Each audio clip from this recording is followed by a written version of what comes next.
홍해를 건너는 이 사건은 바로 우리의 지도를 한번 보겠습니다. 그래서 홍해의 지도를 보여주시기 바랍니다.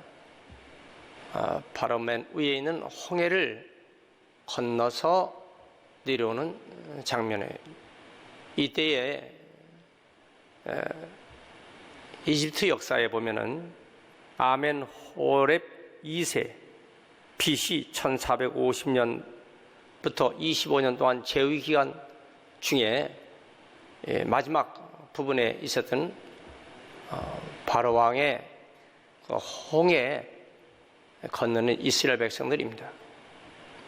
여러분 430년 동안 노예로 부렸던 히브리 백성들이 300만 명이라고 하는 장정만 60만 명의 이 노예들을 얼마나 애굽의 모든 건축과 산업을 책임지고 있던 노예들이 지금 10가지 재앙으로 인해서 국가적인 손실이 보통 많은 게 아닌데 이젠 도망가는 히브리 백성들을 추적해서 바로 그 홍해 앞에서 다 죽이려고 했던 그 사건은 결국은 애국 군사들은 그곳에서 다 수장되고 이스라엘 백성들은 홍해가 갈라져 이제부터 40년 동안 광야길을 걸어가고 그 후에 가나안 땅에 들어가는 이 첫 애굽에서 나오면서 사건을 말합니다. 과연 이 사건은 실제로 그 유물이 발견될까? 고고학자들은 그래서 그 홍해의 바닥에서 그 당시 바로 군사들이 그 당시에 모두 전멸되고 한 사람도 살아남지 않고 단지 바로 왕 하나만 살아서 궁궐로 들어갔는데 고고학자들의 유물에 그때의 그 홍해 바다 사건이 실제로 존재했음을 우리가 그 유물 발표를 통해서 볼 수도 있습니다. 오늘 말씀은 출애굽기 14장에 있는 말씀과 히브리서 11장 29절을 보셔야 됩니다. 히브리서 11장 29절에 믿음으로 그들은 홍해를 육지같이 건넜으나 믿음으로 오늘날도 우리의 예배는 믿음으로 드리시고 우리의 신앙생활 믿음으로 하시길 바랍니다. 믿음으로 그들은 홍해를 육지같이 건넜으나 애굽사들은 이것을 시험하다가 빠져 죽었으며 똑같은 환경입니다. 똑같은 여건 속에서 그 무거운 짐을 지고 도망가며 피난하는 이스라엘 백성들은 살아나고 날렵한 병거를 타고 달려드는 애국 군사는 다 죽었습니다. 신자와 불신자는 겉모습 보면 비슷합니다. 그러나 그 속에 믿음이 있느냐 없느냐? 그러면 도대체 그 믿음의 근거는 무엇일까? 하나님은 이스라엘 백성들이 이 홍해에서 살게 한 그 가장 중요한 믿음의 근거는 무엇일까? 그것은 출애굽기 오늘 말씀 14장 15절의 말씀이 됩니다. 우리 한번 보시기 바랍니다. 여호와께서 모세에게 이르시되 너는 어찌하여 내게 부르짖느냐? 이스라엘 자손에게 명령하여 앞으로 나아가게 하고. 여러분 어떻게 홍해 바다를 바라보고 나갈 수 있습니까? 그건 사람의 생각으로는 이성으로는 불가능한 것입니다. 그러나 하나님 말씀에 앞으로 나아가라고 할 때 이스라엘 백성들 앞으로 나갈 때 홍해 바다는 갈라졌어요. 여러분 우리의 신앙생활은요 하나님 말씀을 근거로 하고 그 말씀을 붙잡고 나갈 때 하나님은 우리와 함께 하심을 믿으시기 바랍니다. 어떤 사람은 자꾸 신앙생활하다가 뒤를 바라봅니다.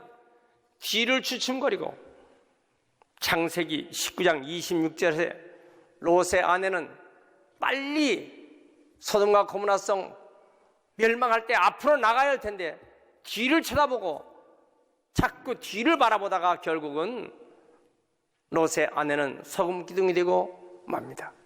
쟁기를 손에 잡고 가는 사람은 뒤를 보지 말라고 그랬거든요. 여러분, 이사야 52장 12절에 여호와께서 너희 앞에 행하시니 그랬어요. 여러분, 우리의 모든 신앙생활은 앞으로만 전진하시길 축원합니다. 믿습니까? 믿음의 시선은 앞을 보는 것이지 뒤를 보는 것이 아니에요. 어떤 사람은 자꾸 신앙생활하다가 뒤를 바라보는 사람이 있어요. 자꾸 내 처지를 바라보는 사람이 있습니다. 마태복음 14장 29절에 베드로가 바다 위를 주님 말씀 붙잡고 갈 때는요, 걸어가지만은, 그러나 무서운 바다, 풍랑이는 바다를 바라보면 그 물에 빠져버리고 마는 것입니다. 우리는 지금 시선을 어디다 맞추고 있습니까? 믿음의 사람은 하나님 말씀에 근거를 해서 전진하시길 축원합니다. 그래서 출애굽기 14장 15절에 너는 앞으로 나아가라, 앞으로 나아가라 그런 것이요. 우리는 하나님 말씀을 사실임을 믿으시면 아멘 하세요. 그럼 그 말씀 붙잡고 앞으로 나가는 것입니다. 앞으로 나가는 사람은 반드시 하나님께서 역사를 나타내 주시는 것입니다. 우리 신앙생활은 사실을 사실대로 믿는 것이 신앙이에요.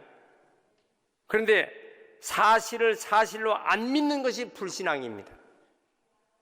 교회는 다니지만은 하나님 말씀의 사실을 사실로 믿지 않는 불신앙자가 구원받아야 그 사람이 살고 교회가 부흥되는 것입니다. 교회는 다니지만 사실을 사실로 안 믿는 불신앙이 고쳐져야 됩니다. 어떤 사람은 사실이 아닌 것을 사실로 착각하고 믿는 것이 있어요. 사실이 아닌데, 미신, 우상, 사실이 아닌데 그 사실이 아닌 것에 왜 그것을 믿고 사실이 아닌 것에 왜 절을 하고 사실이 아닌 것을 붙잡고 사느냐 그 말입니다.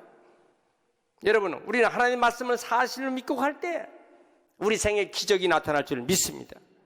그런데 애굽 사람은 이스라엘 백성이 건너가니까 시험 삼아 자기도 건너가면 될 줄 알았어요.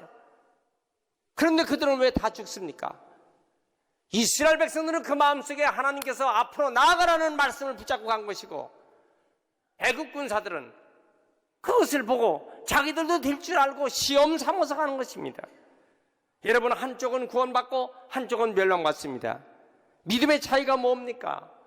우리는 정말 하나님 말씀을 내 마음에 믿습니까? 왜 우리가 설교가 필요합니까?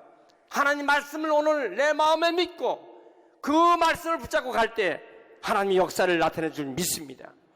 저는 오늘 세 가지로 말씀드립니다. 첫째로, 정말 우리 속에 믿음이 있느냐 그 말이에요. 여러분, 우리가 교회 다니면서 신앙생활 한다고 하지만 정말 우리 속에 믿음이 있느냐 그 말이에요. 믿음이란 게 뭐냐? 지금 이스라엘 백성은 저 앞에 홍해바다 앞에 도저히 구원받을 길이 없어요. 언제 뭐 홍해바다를 건너갈 배가 있습니까? 헤엄치는 사람이 있습니까?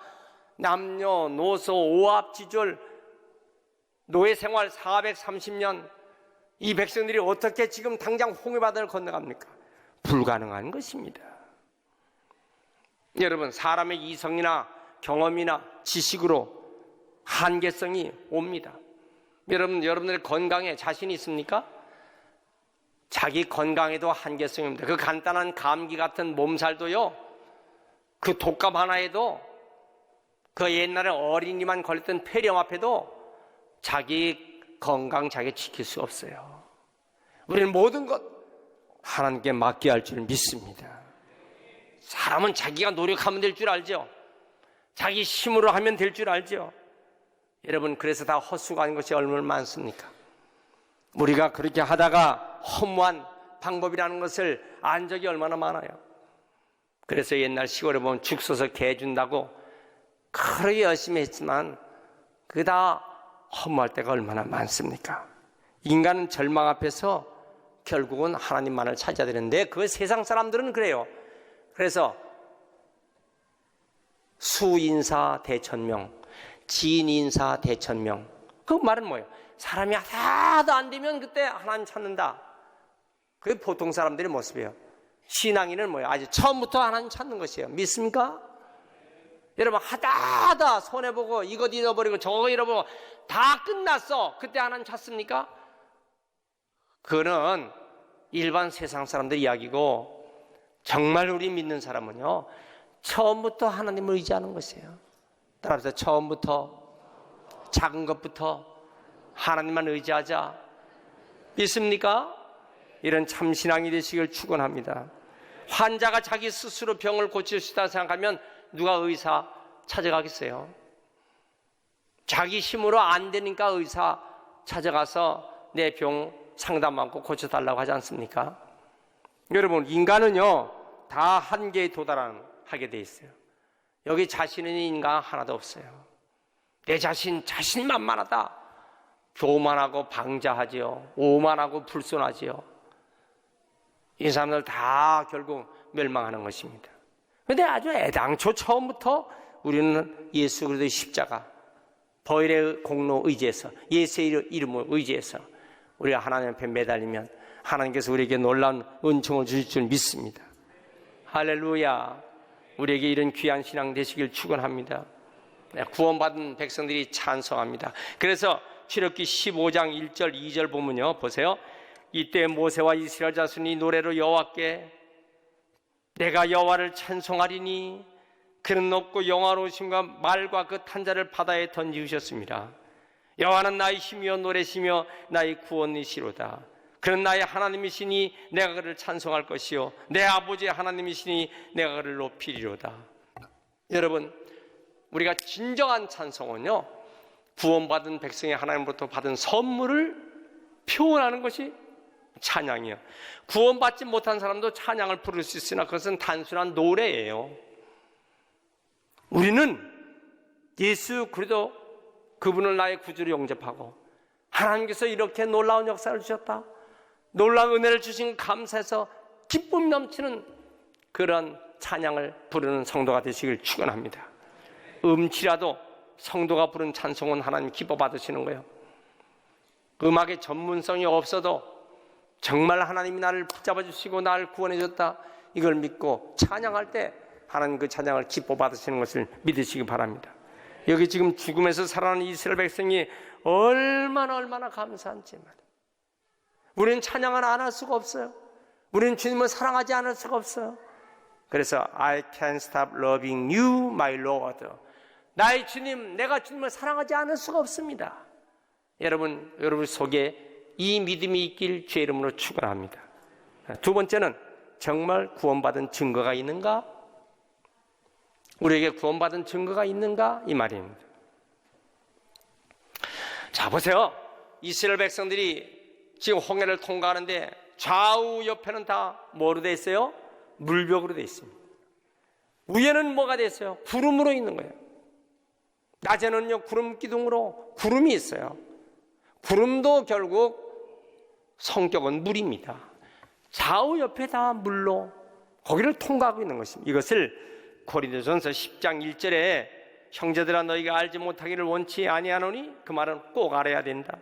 우리 조상들이 다 구름 아래에 있고 바다 가운데 지나며 모세에게 속하여 구름과 바다에서 세례고 침례를 받고, 이 표, 그 물속을 통과하는 것이에요. 결국 이스라엘 백성들은 홍해 바다를 건넜다는 말은 그건 뭐요? 침례받았다 뜻입니다. 자, 여러분, 마태복음 28장 19절에 너희가 가서 모든 족속으로 제자를 삼아 아버지와 아들과 성령의 이름으로 침례를 주고, 그 말은 뭐요? 예수님이 제자가 된 사람은 다 침례받아야 된다, 그 말입니다. 자, 이스라엘 백성이 홍해에서 나온 것, 그게 얼마나 놀라운 구원의 역사입니까? 베드로전서 3장 21절 뭐라 그랬어요? 물은 예수 그리스도께서 부활하심으로 말미암아 이제 너희를 구원하는 편이 곧 세례 침례라. 이는 육체의 더러운 것을 제하여 버림이 아니요 하나님을 향한 선한 양심의 간군이라. 육체의 더러운 것을 제하여 버림이 아니라 새롭게 부활해서 나타난 모습이다. 자, 그래서 우리가 이 내시가 가는데 빌립 집사가 그에게 침례를 주는 장면이 나옵니다.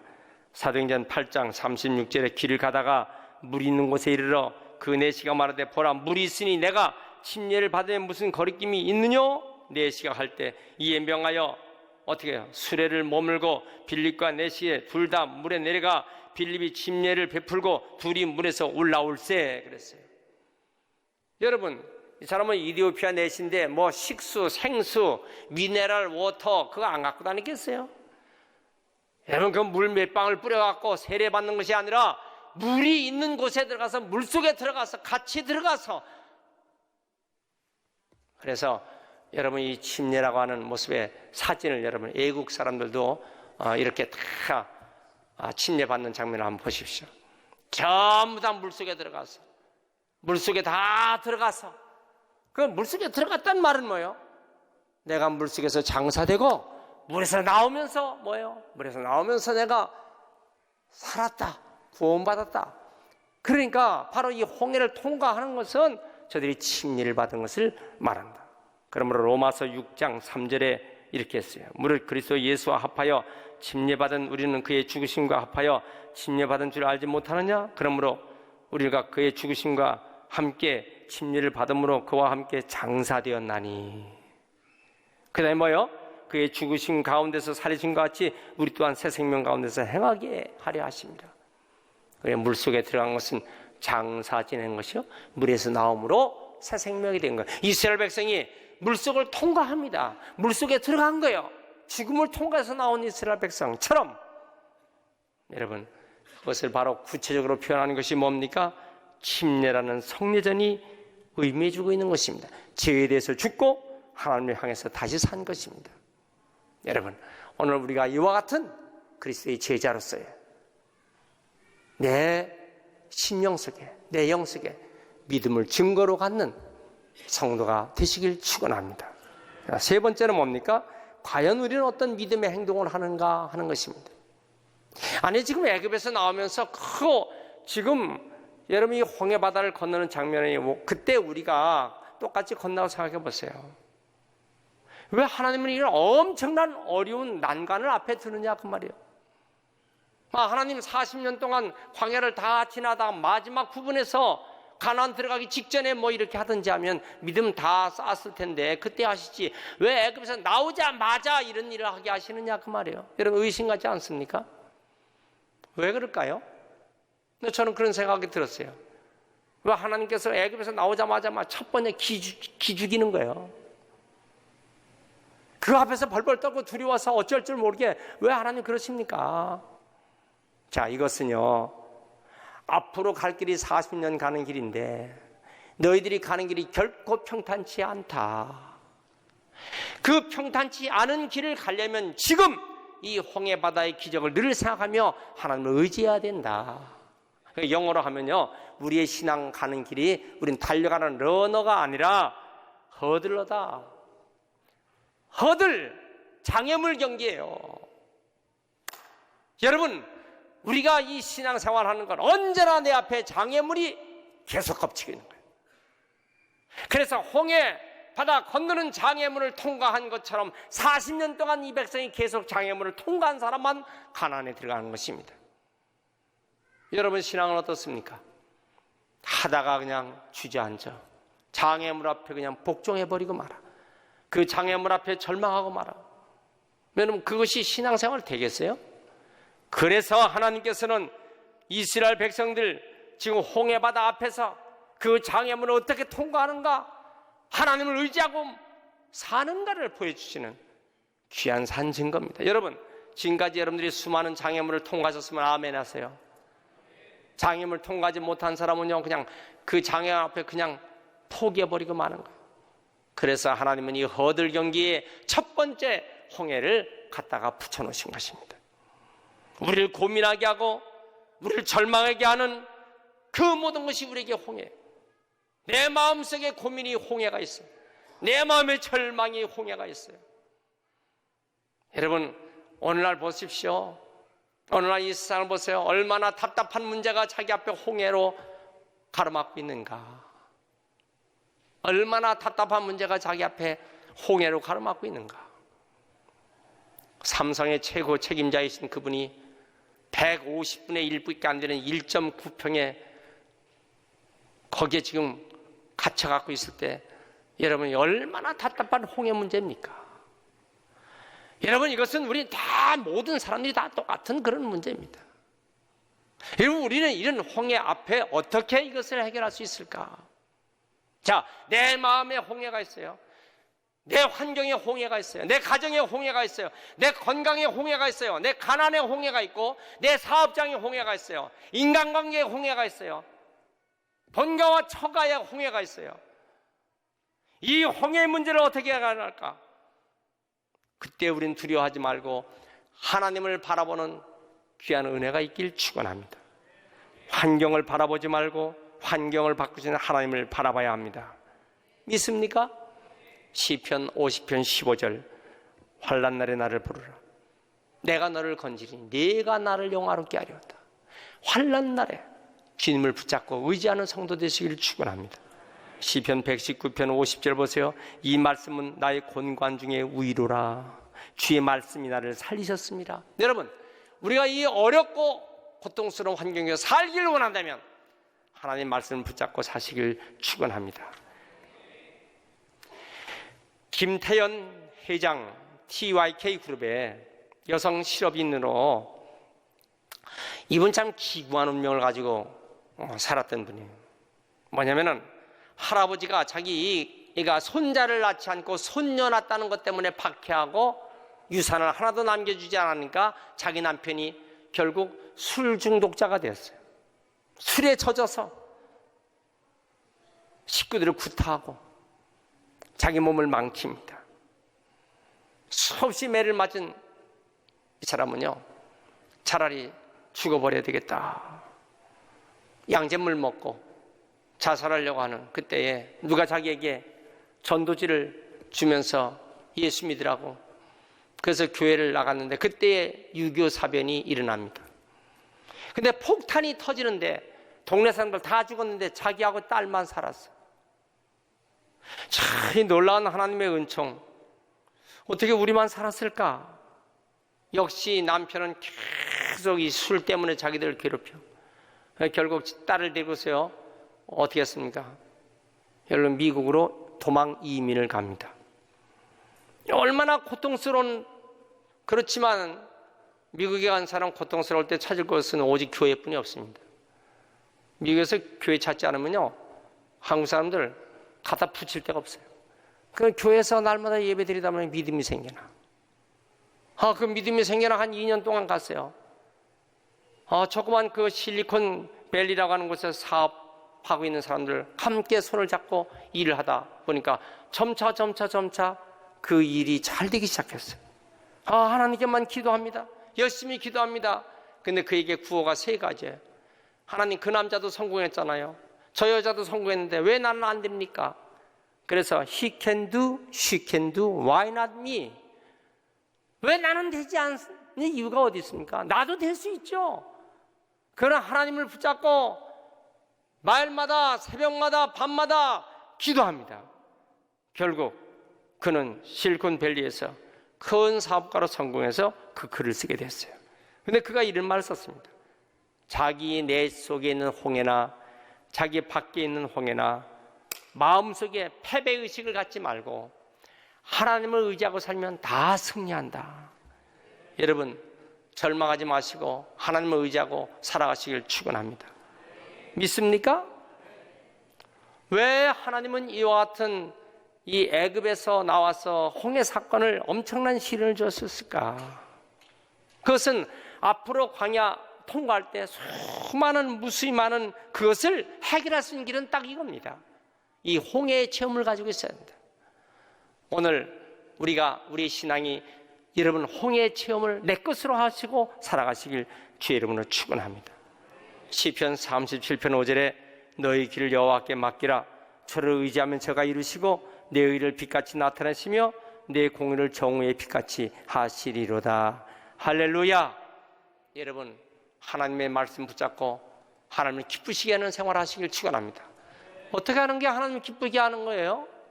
주일 성수 제대로 해야 합니다. 믿습니까? 어떤 사람은 사업하면서도 주일날 교회에 나오질 않아. 제 멋대로 세상 돌아다녀. 하나님을 기쁘시게 할 수가 없어요. 여러분, 하나님 앞에 우리가 물질이 온전하게 물질 생활해야 돼요. 하나님 눈 속이지 말고 온전한 물질 생활하면 하나님이 반드시 하나님을 기쁘시게 하는 그 성도에게 축복해 주십니다. 여러분, 하나님 가장 원하시는 건 뭐예요? 영혼을 구원하는 전도예요. 여러분, 전도에 최선을 다하세요. 그래서 죽어가는 영혼을 구원하는, 지옥 가는 영혼을 구원하는 전도에 최선을 다한 사람은 하나님이 반드시 갚아주십니다. 그래서 전도주간, 전도주일, 전도에 대한 기도, 전도 행사 왜 합니까? 여러분, 거기에 순종하고 말씀대로 순종하고 전도하는 사람에게는 하나님을 최고로 기쁘게 해드리기 때문에 하나님은 그에게 축복해 주시는 것입니다.